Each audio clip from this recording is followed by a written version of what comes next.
What's up, guys? Welcome to Two Brothers Comics. I'm Dustin.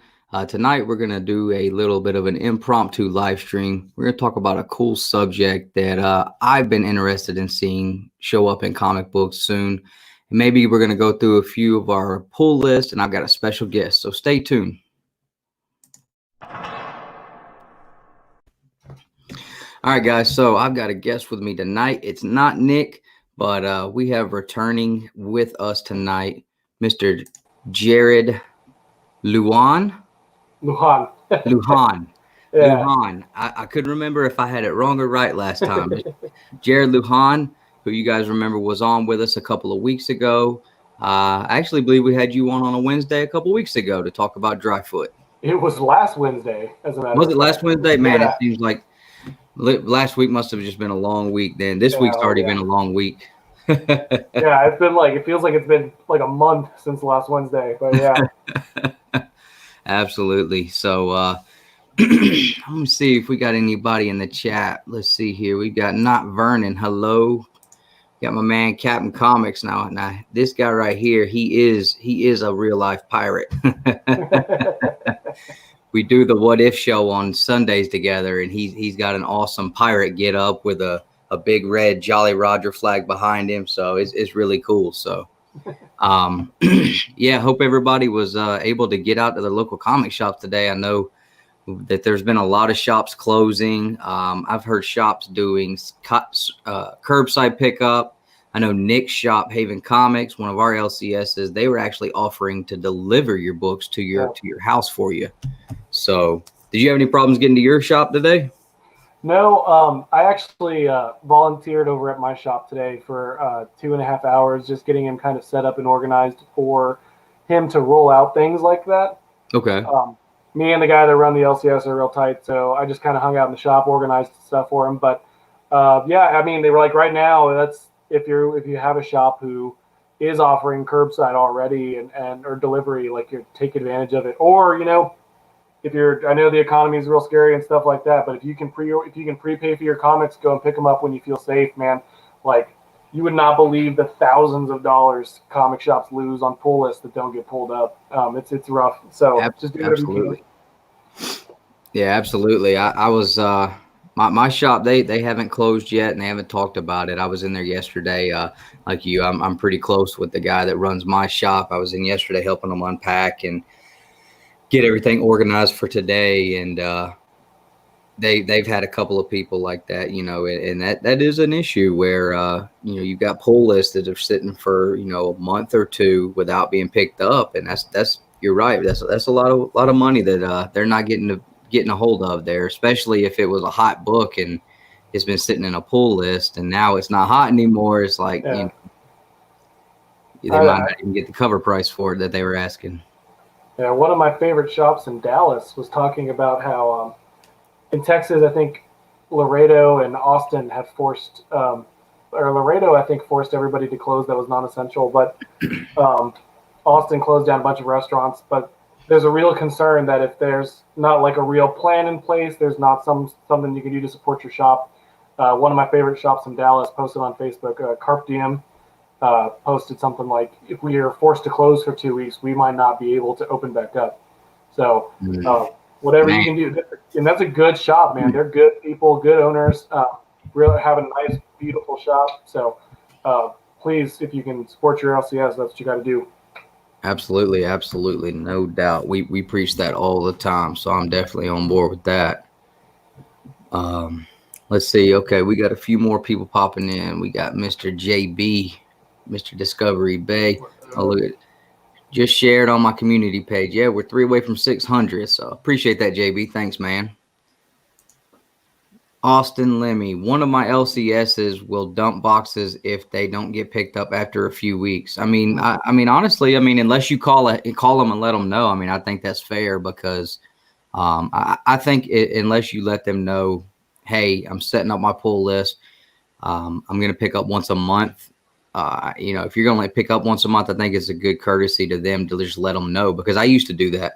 I used to pick up once a month, and I told them, I would say, hey, it's easier for me to budget my books if I am able to do it once a month, and they would let me come in and every Wednesday I would come in. If there was certain variants I wanted, I would put those in my box and just make sure my box was the way I needed it, so that at the end of the month, when I was ready to go pick it up, everything was cool. But you know, if you, I don't think that's a problem as long as you let them know, so that they know that it's coming. But you know, if you're not communicating with them, you know, I think that's fair to just, you know, put it back out and let people see if they want some of it. So yeah, we had I knew one of my old tattoo artists was complaining about how the shop that I go to, he was like, I had a pull list there, and then I didn't show up for 2 months, and he sold one of my variants, and I got super mad. And I'm like, dude, if you had it for 8 weeks, like, right. they'll pick it up, you know? Yeah, I mean, and you know, it's I know one shop, you know, they would say, if we haven't heard from you and the next issue drops, we're cleaning it out. Yeah, that's a good point. Yeah. So, which nowadays, I mean, heck, some books are getting to where they're releasing bi-weekly. So, you know, I think that's a little bit probably of an exception to the rule. But so you did get to pick your books up. What all did you get to pick up? I got to pick up one of my favorite books that are still coming out is Wasted Space. Mm-hmm. I love Wasted Space. And while we're on that topic, I also got Archangel 8 by Moresi, the same writer. It sucks before AWA as a new publisher to come out this particular week with their first line of books. But Archangel 8's super dope. Moresi is really good. And then Die came back. Okay. Right? Is that it? Yeah. That was Kirkman's surprise series like a year and a half, 2 years ago. And it had the right, I really like comics that, you know, I like comics that are heavy and intricate and stuff like that. But I really like it when comics just lean into being ridiculous. Like, you know, you're aware and you're just trying to have fun with it. And that Die to me, that Backtrack, which is a sleeper book I didn't think I was going to like. But we're like 2 issues in, or this is the 2nd issue, and I dug it. It's a weird. Oh, are you reading Backtrack at all? Mm-mm. It's a car. It's like a road race through time. Oh, okay. And so, yeah, the first race was through like prehistoric era dinosaurs and stuff like that, and it's got a weird little character plot. Yeah, it's fun. It's good. It's fun. Who's the publisher? Oni Press. Okay, I'll have to look at that. That sounds really cool. Yeah, I really my shop owner told me to give it a shot, and I liked it a lot. I think it's just like a fun concept. Yeah, no doubt. The other solid vault title, Heist.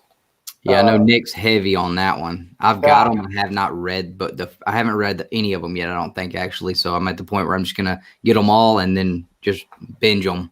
I haven't read this one yet, but Heist has been really fun, really unique. Really just a really weird like big concept that they really mastered pretty well. And then I had to go. I'm on the Undiscovered Country train. Me and Nick are too. We love it. I love the whole weird take they're going with it. And then it's one of my favorite titles for almost just over the last year has been Middle West.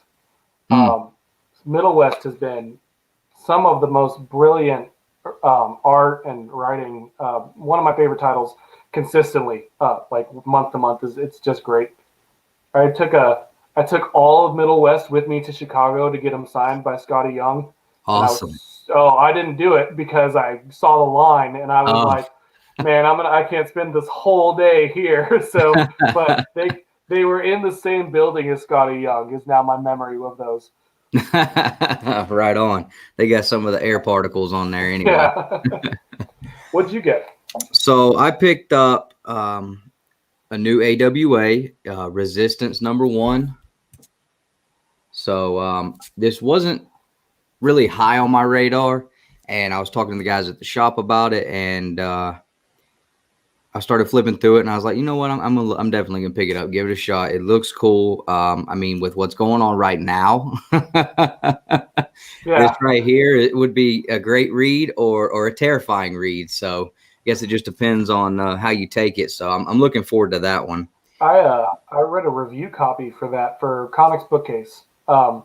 We kind of took a look at the whole line of AWA stuff, and I think, as my personal taste, I think that it's sort of like as a number one, it stumbles, but its concept is really high, and I think that it's like really exciting where they're going to go with it. Okay. But the timing seems a little bit rough, but it's otherwise it looks fun. It looks like it's going to be fun. Right. And AWA, they're really new, aren't they? Yeah, I think they won't. I think this is their first wave. Yeah, because I was gonna say I didn't even see them in my CLZ app when I went to log my books I picked up today.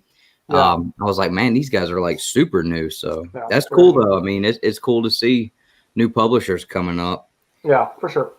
I think you'll be familiar with this one. Picked up Over the Ropes issue number 4. Yeah. I'm super pumped about this. It's one of my favorite things I'm reading right now. Jay's fun. Oh yeah. Yeah. Picked up Batman 91.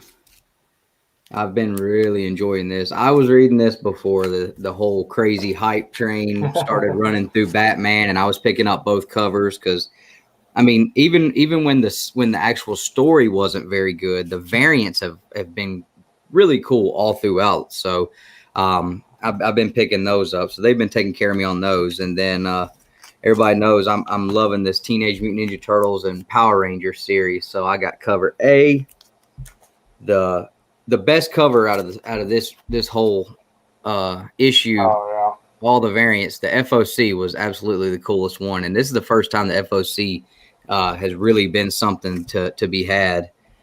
I've never read a comic. I've never read a Power Rangers or a TMNT comic before. Yeah. But that crossover, I was sitting here like, oh, that sounds dope. Like that sounds super cool. Yeah, it is. It is. If you, I mean, and if you look here, this is the first issue where we get the turtles with Power Ranger powers. They're morphed. So yeah, it's getting really cool. You've got the Shredder as the Green Ranger now. I mean, it sounds a little goofy, but the way that he got there, I mean, it was like, all right, like, yeah, I buy it. It makes sense. Yeah. So it's been really cool. Picked up the 1 in 25. Of course, we got to have the Green Ranger helmet, and then the regular variants where all the turtles and everybody's holding the Pink Ranger helmet. Oh, that's cool. So everybody knows every issue I blow my whole wad on this series, buy every single copy of every cover, but it's been really cool. It's been a neat series. It's got one more issue to go after this, and I'm glad it's ending because that means that my pull list gets a little bit cheaper. Yeah. So let's see here. Before we jump into the big topic, and I'm excited, I want to hit the chat one more time. We got my man Rod the Rican. What's going on, brother? So close to sit. Yeah, we're right there. 1-2 Comic Top. What's going on, 1-2? Greetings. Loving the crossover. Oh yeah. Yeah, everybody's loving that's reading it for sure. It's been really cool, and it's one of those that you would assume it's going to be kind of campy and really like childish, but they do a good job. Like I've said many times with especially the Power Rangers series, they do a good job with recognizing who their current reading audience is, that the kids that grew up in the 90s loving it are the ones that's going to read it, and we're adults now. So they do a good job of making sure that they write something that we can still enjoy as adults. So, right. All right. So as everybody saw on the thumbnail there, and you guys have heard me over this whole past weekend, we did a 6-hour live stream Saturday night, and I spent about 2 hours of it talking about I want to see a current pirate comic book. And everybody's kind of, there was a few people that was kind of siding with me, and then there was a bunch of people that were kind of not seeing my vision and seeing, the route that this could go, in order, that it could be something really cool. I think a lot of people were just thinking, like, just go watch Pirates of the Caribbean. I'm like, yeah, but that's not what I'm thinking.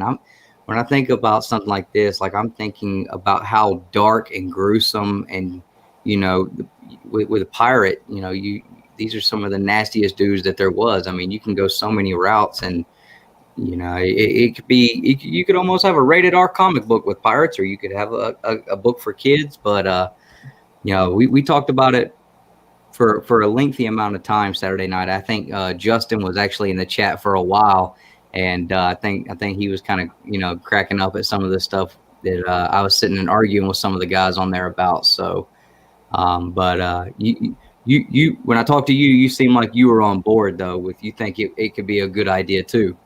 Yeah, I mean, I think I actually think pirate comics. The only ones that I can really think of are all real, like old Marvel serials and stuff like that. Blackbeard. You had Thing. Thing was Blackbeard in one of the early Fantastic. I Mm-hmm. think it was like number 6.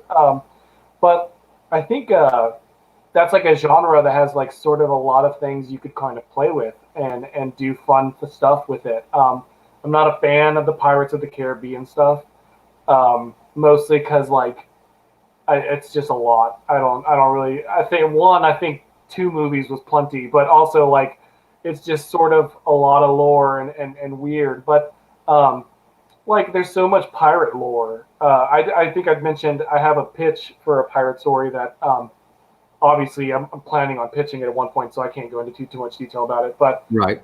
um, where there's so much pirate lore that when you really look at it, all the stories they had, it's almost like an entire separate culture from Oh yeah. from like the Greeks and like Romans, and then but the pirates had this whole thing, this whole idea, Davy Jones as the devil of the sea and stuff like that. So I think there's a lot there. I'd like to see more, the way they do things now with like sci-fi and fantasy crossovers and Mm-hmm. sci-fi and western crossovers. I'd like to see some of that mixture with pirate stuff. Mixing that lore and that mythology that pirates had, and mixing them into a more contemporary way, so we can kind of see that explored further, rather than just like another story about Blackbeard and Right. oh, there he is robbing me again. No, please stop. Yeah, I mean that, and I looked at it the same way too, like where you could take old world pirating and put a spin on that, and I don't know, the way I was just looking at it when I was thinking about it, I'm like, you could go so many different ways with it. Where like in my head, I was thinking something that would be cool would be to write something that revolves around mutiny, Hmm. because that's a big thing, Hmm. where maybe there's I forget what I said in the video the other day. I was talking about the first mate is definitely not jiving with the captain, and the captain is this like seriously evil guy, and he's dismantling people on the crew for small little things, and basically the first mate maybe in the middle of the night starts a mutiny, and they storm the cabin, and they just tie him up and send him out to sea in the middle of the night on a rowboat, and he somehow gets paired up with another boat and another crew, and they of course then you start the battle back and forth. And I don't know, I mean there's just so many different ways you go it, or you can go about it with like an origin story type deal, where how pirates came to be and stuff like that. I mean there's a lot of different routes that I think that you could go with it. And even if people think that it's not something that they would be interested in, I mean, how many times have you picked something up or walk by something just because you're like, that's not for me, and then later on down the road you end up reading it, or you hear about it and you're like, man, I missed out on that. I mean, I know there's a lot of books that I'm currently reading that I would have never thought would have been really up my alley, but I read it, and now it's one of my favorite stories. Right. Yeah. I think the like I know that when you look at sci-fi, there's a lot of pirate influence, and like they I think even I want to say Star Trek referred to the second in command as the first mate and things like that. Um, I'd like to see that, but I would just like to see it modernized. One of the things about storytelling is that you can do classic stories about that we have in the culture already. You can modernize them and give it a fresh take, something that with contemporary artists. Even I think you get a newer artist with a new colorist and stuff like that, and you can completely change the way anything looks. Um, Hmm.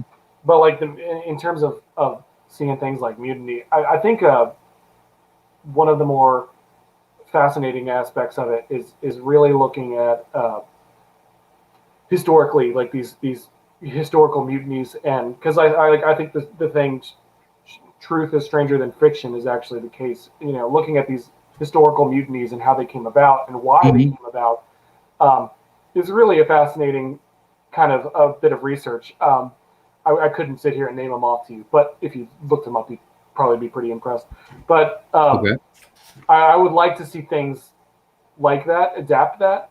But like how it's just like when you look at some of the sci, like well, on my old note with the sci-fi adapted stuff, like when you look at one of those classic 1500s ships, you know, sailing on a pretty much empty ocean and stuff like that, that's sort of got this like classic intimidation imagery that I don't think you get from the same scope in sci-fi. Like in sci-fi, it's more wonder. You're like, oh wow, and in pirate stories, it's terror. You know, they're flying that flag, and it's frightening. It's intimidating. Yeah, absolutely. You know, because at that time it was just it was it really was, it was just an open world. It was an empty, it was a lot more empty, and you know, to see something like that coming over the horizon, yeah, I mean, you're definitely right. The intimidation factor is definitely there, and there's even down to the actual ship. I mean, to be able to put a modern day fantasy style twist on on a ship. I mean, there's so many different things you could do with it. Yeah, and one of the parts of piracy that you don't see spoken about a lot in maybe mainstream pirate stories is indigenous pirates along the coast of Latin America. Like I said, I was big into research, and so, but you saw Puerto Rican pirates, native indigenous Puerto Rican pirates, stealing ships from colonizers and then using them to steal from them. You know, Right.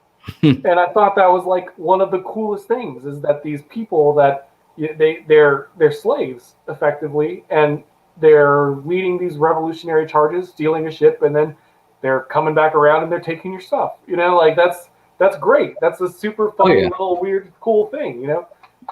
Yeah, I mean, taking something that you're using to basically entrap them, and they're taking it and using it against you. I mean, in the biggest way. That, yeah, absolutely. Yeah. What bigger mutiny could there be than a slave ship being overturned by slaves? Right. You know, it's you know, it's great. I love it. Like, Yeah, absolutely, absolutely. And then you could have them turn around and then enslave them. yeah, Exactly, on the ship. Yeah. And, this. So yeah, I mean, so yeah, you're bringing up stuff that I hadn't even thought about, and now I'm thinking like, yeah, that could be super cool. There's like I really think piracy gets a weird. I think because pirates have the same story told over and over again, that we sort of get this kind of condensed view of what it was. Mm-hmm. And when I decided I wanted to do the pirate book, I got really deep into it, and there's just like so many corners of it that are so weird and cool. They have this whole mythos, and then their whole history of stuff, and piracy, even to today, you know, contemporary piracy is a lot less fun. You know, they're pretty much just on these small boats with a bunch of guns, and that's not as fun. You know, but right. But it really is this really intricate history, and I think that there's a lot there. There's a lot of storytelling potential there that we don't really capture, you know? Oh yeah, and the other part of it is you can have the fantasy aspect, but then there's a lot of it that it's real life and real things, and that is another, that's a really interesting and very, very cool thing to me, is that you can add things in it that is like, well, that was really cool. Yeah, well, that stuff like that actually happened. Here's as someone like you who we know is going to puts the time and research in, you'd be able to say, yeah, this is exactly where this actually happened here. And then people can go and research, and see like, oh, okay, wow, that's cool. And not the comic book is really cool with the fact that, you're taking it from historical events that actually happened. I mean, That's a cool thing too. And I don't know. I'd just be super pumped to be able to walk into a shop and see something like that. You know, a cover with a big, huge, crazy looking ship on it. And I mean, that would just pump me up. I know some people think I'm crazy, but I'm not crazy. Y'all are crazy. Yeah, I think it's got like I think everybody likes pirates, even if they don't like accept it. You know, I think that you can Guilty pleasure. yeah, you can be like, oh, I don't like pirate stories. Like, well, or maybe you don't like the one that's been told 100 times. You know, maybe you don't like Blackbeard robbing ships and stuff like that, or Pirates of the Caribbean because like I don't like that. But I guarantee you, like you just a little bit, and it's just got such this wealth of history beneath the surface that is all sorts of storytelling potential that we should tell. You know, Right. Things that are really fun and new and fresh and energetic. It's something that's I think and plus you mix it with that classic pirate imagery. You know, because some of the things, the hanging off the crow's nest, a gun in hand, like you're pointing out something like that sort of imagery is super classic. It's something nice, and you just mix these stories together. I think pirates have like the coolest monsters in their mythos. Oh yeah, absolutely. The Kraken is the most underused monster of all time. Absolutely. Kraken rules, man. Kraken's just a big squid, and he just eats things. All that's like completely overtakes anything that it comes in contact with. yeah, and like I remember as a kid, I used to get this like anxiety when I figured out that we know more about space than we do about our oceans. Right. Like because humans can't physically survive past a certain point, and it's so dark you can't see anything. And I got super into cryptozoology as a kid, which is really embarrassing, but it is what it is. You know, I was like, oh, you know, are these fake monsters real? You know, and Kraken was the one. I was like, man, that is like the scariest thing. You're just out there. It's the 1500s. You're sailing on a ship. You've been shooing off pelicans from your food, and all of a sudden a giant tentacle comes up, and it's like, no, you know, like. Right. Yeah, I don't know as far as like mythological style creatures like that. I don't know if I would be. The Kraken's up there, but I think that Megalodon. Yeah. That I am just, to me, I don't know. I don't like shark movies. I watch them, but they terrify me. Yeah.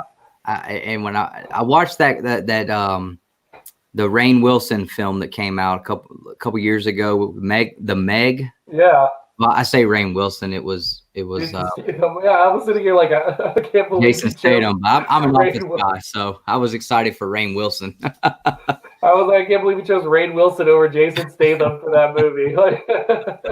The Office fandom is real, man. Yeah.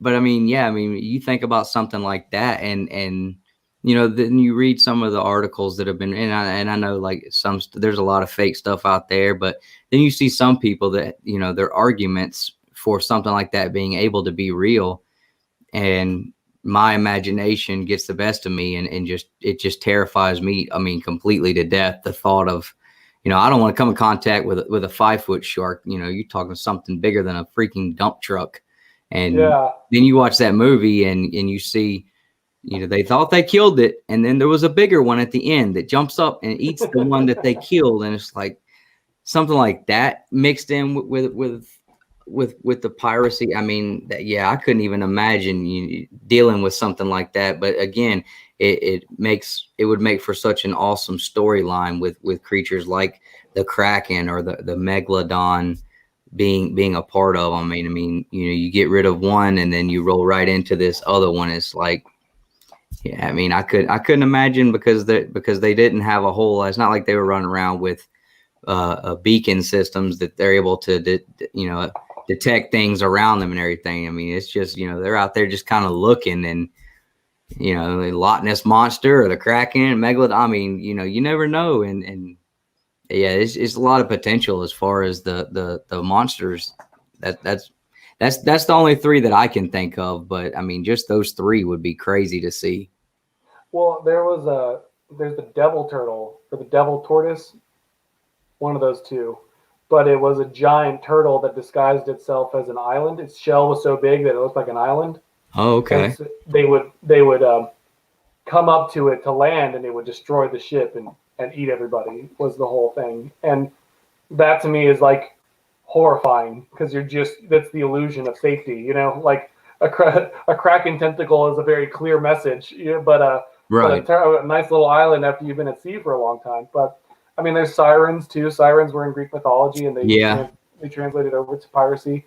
Um, but like, also, I really think that one of the cooler aspects is what we always think that the future of humanity is in space and stuff like that.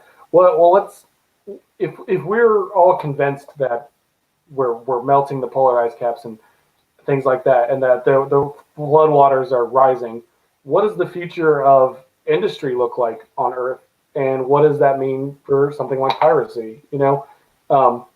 What is piracy going to look like in 200 years in a planet that's changed, in land masses that are far smaller and more waters around?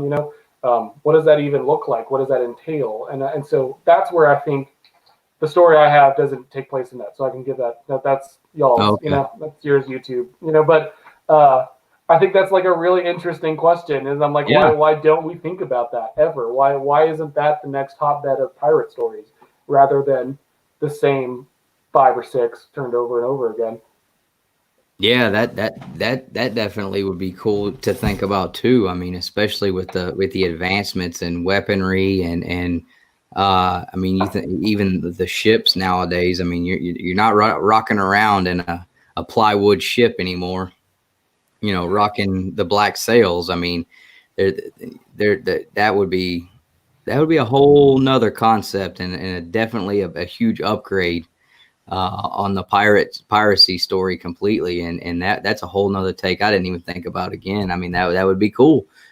Yeah, I think that, and like I said, I think mixing, one of the things I really approach whenever I'm trying to come up with a story is how is it different from something that's come before it? Where do we alter it?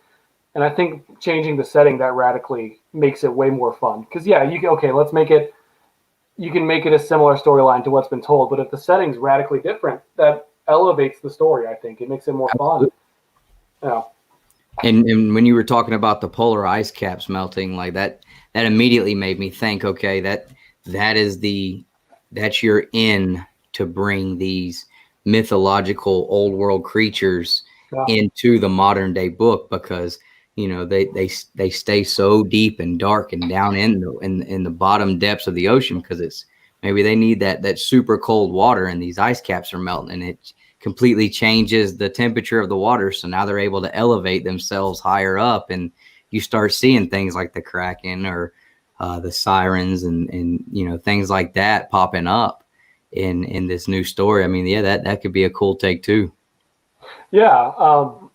Unleashing thing, and I think that's actually like a point of concern with the polarized caps, but I think they're more concerned about like ancient, and I don't know this part. I don't know is 100% true. I feel like I read this somewhere, and I don't know if I'm positive it's true, but they're worried about like ancient viruses and bacteria that we don't know anything about being trapped somewhere in there and then being introduced into the world again,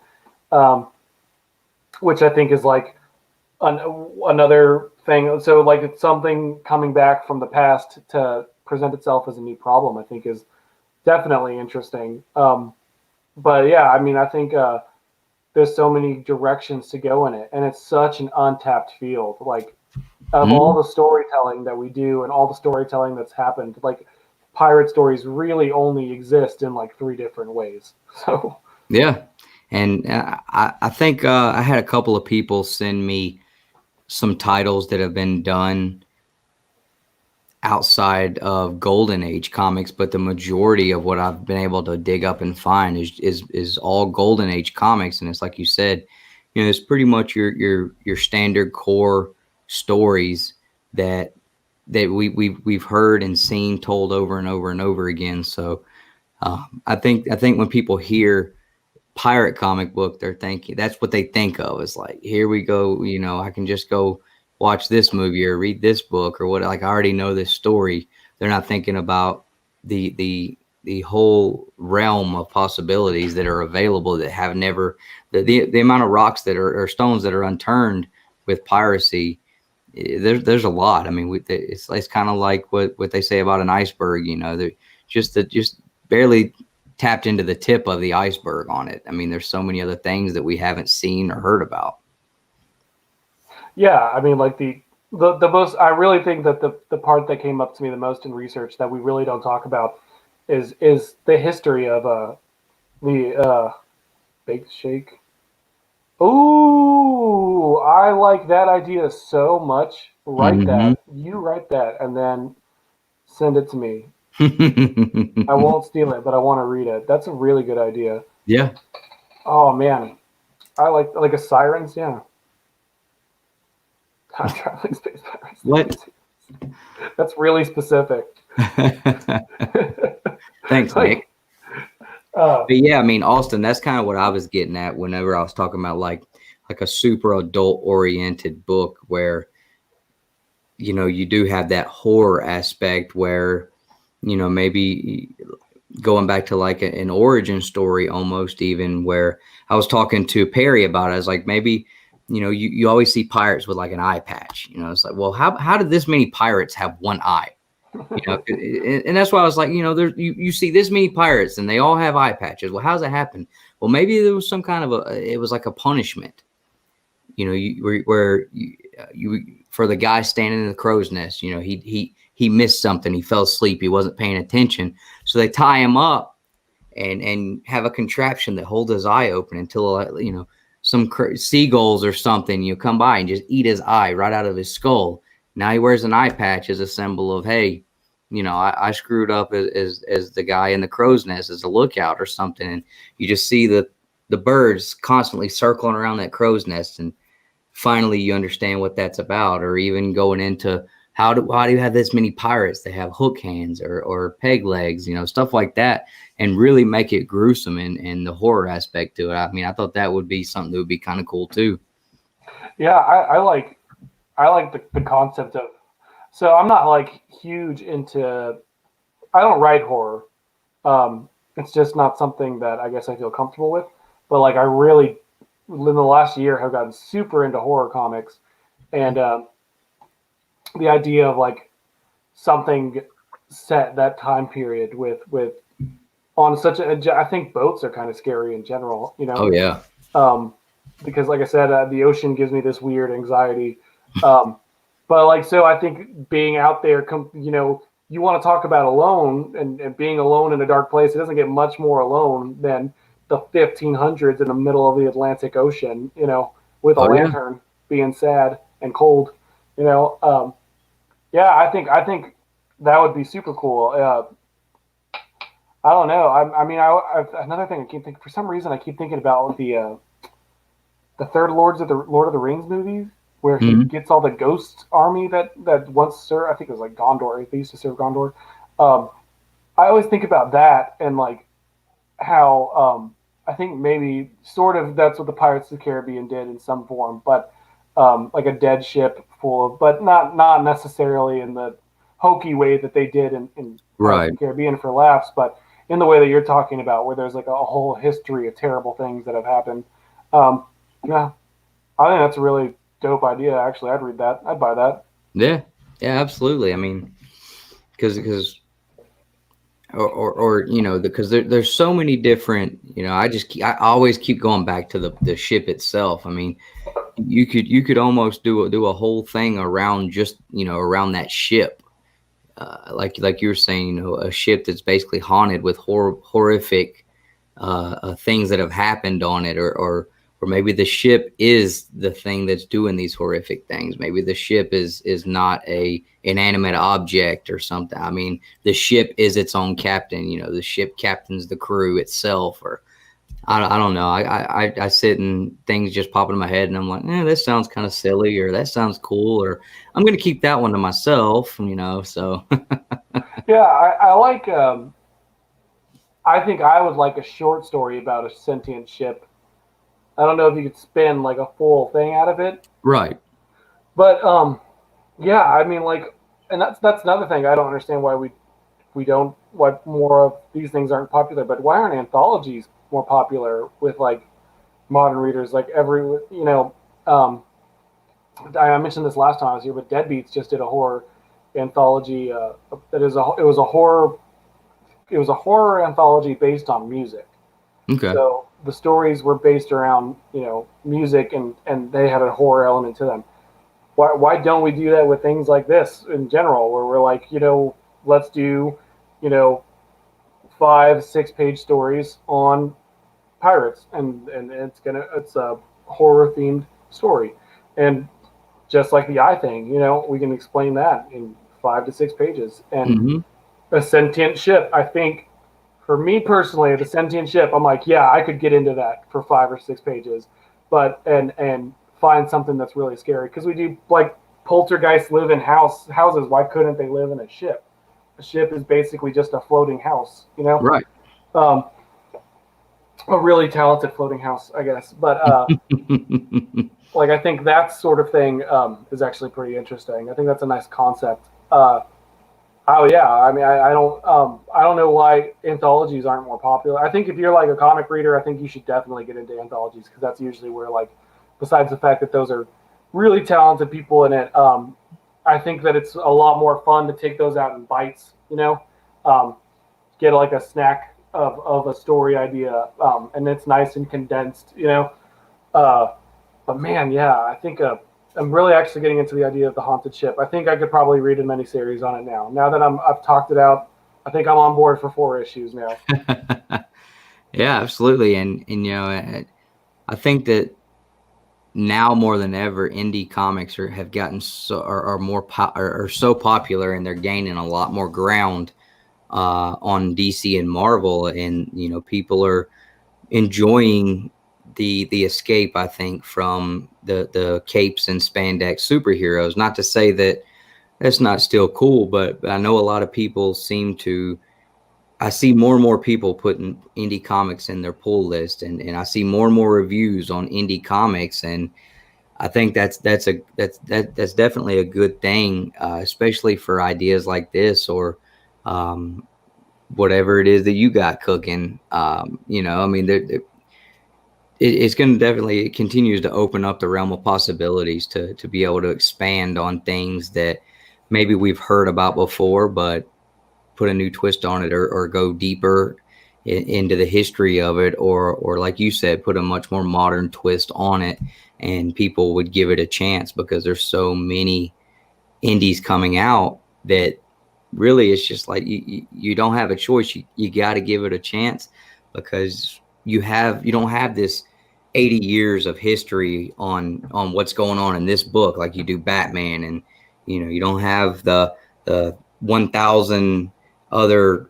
Avengers titles or X-Men titles to kind of base whether or not you think you might be interested in this book. You just have to decide, okay, it's a #1 coming out, it's a new book, flip through it, it looks cool, and give it a chance. And I think a lot more people, me included, have really gotten to that point where if it's an indie book, I'm going to give it a chance. I mean, more than likely, no matter what it is, because I've been so surprised so many times at this point. I'm worried to miss out, because there's so many titles that I've missed out on that people talk about being such good reads, like Middle West.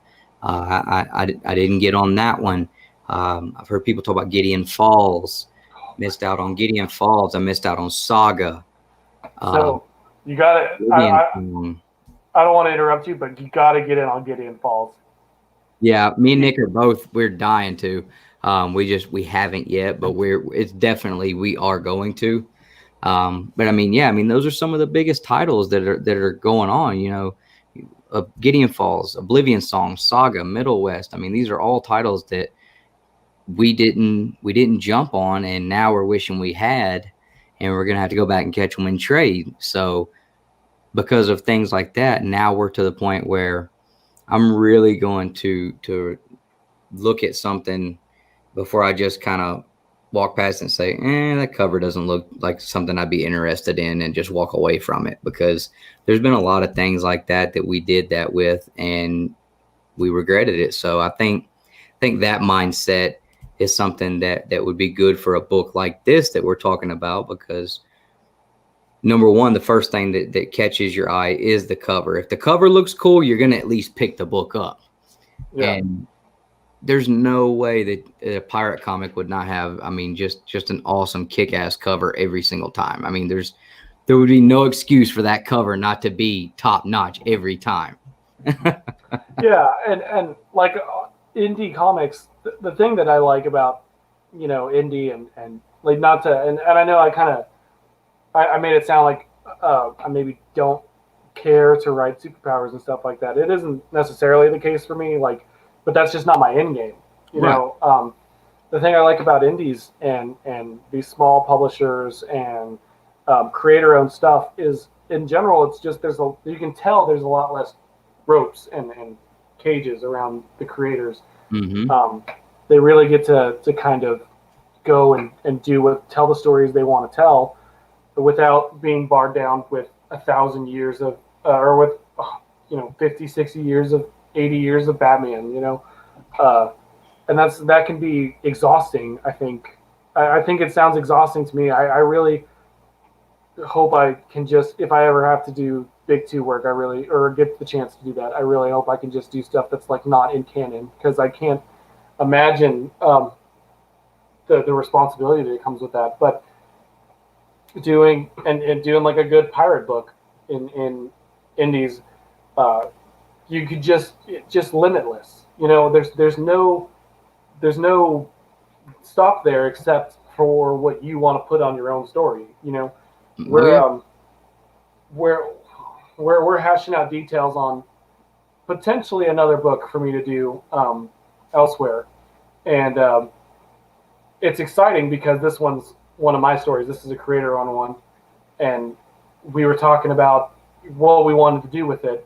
And I was talking to the artist, and I was like, no, what I want to do is this big sequence. And it was just like, yeah, there's no one who can tell us no. We have an editor on the book, so he could tell us no, I guess. But for the most part, like, if it makes sense, they won't, and I think that's just a really cool approach, because you can just hit the gas and see how it turns out, But yeah, I mean, I really think that if you're going to get a good pirate comic, it's going to come from the indies. It's going to come from non-big two people. Not to say they can't make a good one. It's just that it's more than likely going to come from one of the others, the vaults and the mad caves and all those people out there. Mm-hmm. Yeah, I can't see. I mean, I could just see Marvel having like a Captain America captain in some, a pirate ship taking on Namor or something like that. Like, that's about where they could go. But, with the indies, there's a lot less checks and balances on, and like you said, when I say checks and balances, I'm meaning as far as, you're not being pigeonholed into this is how this has to be written because this is how it's always been, being able to come up with something fresh and new. I mean, it is exactly what it is. It's fresh and new. So there's no backstory. You're creating the backstory as you go. And as long as it's something that grabs the reader and captivates them, then that's all that's going to matter in the end. Yeah. And as long as it's a good, and I like things like 4 or 5 issue arcs. I really like them a lot more condensed into something that feels a lot more chewable than these. I get it if you have a 20 issue story, yeah, but I think you have to condense that to some extent. But yeah, I think that doing a 4 or 5 issue just hit off the rails on a pirate story is in an indie publisher is probably one of the most perfect recipes to get a good story out of it. Barring who you have a good reader and a good writer and a good artist, but yeah, I think if that's where it's going to come from, it's going to be out there with someone who doesn't have 80 years of history to go around. I know that Marvel just brought back. They did Blackbeard. I talked about earlier Blackbeard Fang in Fantastic Four #6 decades ago. But he, if I'm not mistaken, I think that he was. They did Blackbeard Thing in it was the they had Blink. They had Blink, and they were going through time, or through the multiverse. Oh man, I can't remember it, and that's gonna bother me. Let me see if I can figure that out real quick. All right. And let's see. So we got Bake the Snake says indie comics are the better reads most of the time. Definitely agree with that. David Housen says they do have a pirate book. It's called Marauders. Oh, that's a good point. Are you talking about the new X series that's out right now, or? Yeah, Yeah, I'm not reading any of those. So I'm not reading them because I don't. I'm a trade waiter for Big Two stuff, but yeah, I've heard good things. That's a good point. That's a solid point. By the way, it was Exiles. okay. Yeah, but yeah, that's a solid point. Yeah, he says Kitty Pryde, Emma Frost, Iceman, and Storm as pirates. Okay, I mean that sounds cool. I'm not reading any of those because I read the House of X and Powers of X, and then after that, getting 4, 5, 6 X-Men books right now. It was just too much for me to try to buy all of those and keep up with those and my other pull list items. So something had to go. I chose the X-Men stuff to go. I don't buy. I think I have maybe one Big Two book I might pull. Just because I'm just like, yeah, I'll just wait for the trade. Yeah. Yeah, I think I'm pulling, I know I'm pulling Savage Avengers, Thor and Venom, and that may be it on the Marvel side. And then for DC, I think the only thing I'm pulling is the current Batman run. No. I may be wrong, but I think that's it. Everything else I'm pulling is indie stuff. Yeah, I think I got the Guardians. Red Skull Island, Captain America. That sounds like a good Captain America event, though. Red Skull Island. That's so clever. Absolutely. Stealing all of this. I want y'all to know that.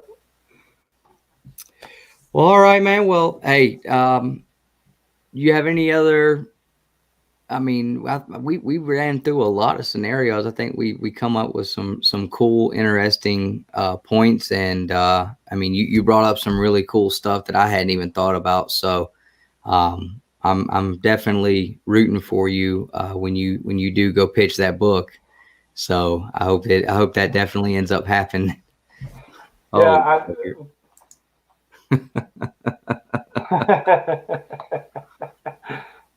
Yeah, I won't pitch that until, well, I got a couple of things. I got one big thing in the works, post Dryfoot, which comes out June 10th, by the way. Yep. June 10th. And so I've got 2 pitches that I've got one big thing right now that we're in talks about, and then I've got 2 pitches ahead of that I'm trying to get running. But yeah, I mean, I would love to do it. I think a lot of the general ideas I've kind of poked at here and there, but I really think when I was doing the research for it, I was like, man, no one has done a story like set with this sort of lore in this place and with these kind of characters. So I'm really excited about it. But we will see. Hopefully, someone will pay me to do that. Absolutely. I would be so pumped about it. So I've got here, sorry I did not have your banner up the whole time, but I do have it up now. So you guys make sure you go check Jared out here at Jared Lujan right here. That is your Instagram and Twitter, or you're mainly the Twitter for your Mad Cave and your creator stuff, right? Right. Yeah, Twitter is where I post all my big updates on comics and stuff like that. Instagram, I usually post just pictures of my dogs, or the one dog. But then sometimes I post on the Instagram stories about things like that. But it's mostly Twitter. Okay, cool. So you guys know where to find him there. Make sure you guys go follow him on Twitter. Make sure you guys go pick up Dryfoot when it comes out on June 10th. June 10th, baby. Is that make sure you guys hit your comic shops up and make sure they get some of those ordered in before the FOC happens. or the final order cutoff, FOC. Yeah, I said it right.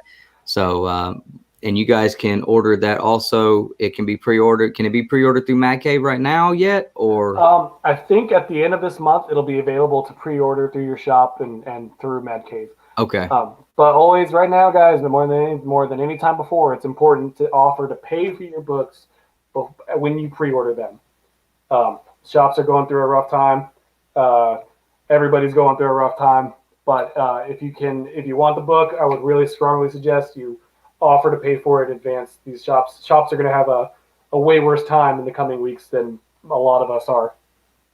Yep, absolutely. And paying for in advance is going to definitely make sure you get it, because if the shops are struggling, then they're not going to be real motivated to bring in new titles that they don't know if it's going to sell or not. They're going to stick to stuff they know is selling. So make sure you try to get that word out there, and try to make sure if you talk to people at your shop, maybe tell them about the books and get them interested, to get them to put it on their pools, so that stuff like this can definitely start making its way into shops more often, for sure. We're probably sending out retailer PDFs at the end of this month or the beginning of April. So if your shop wants to take a look at it, all they got to do is contact me or Manny Castellanos at Mad Cave. Both of us can send it to them. We can share it with them so they can see what they're getting beforehand.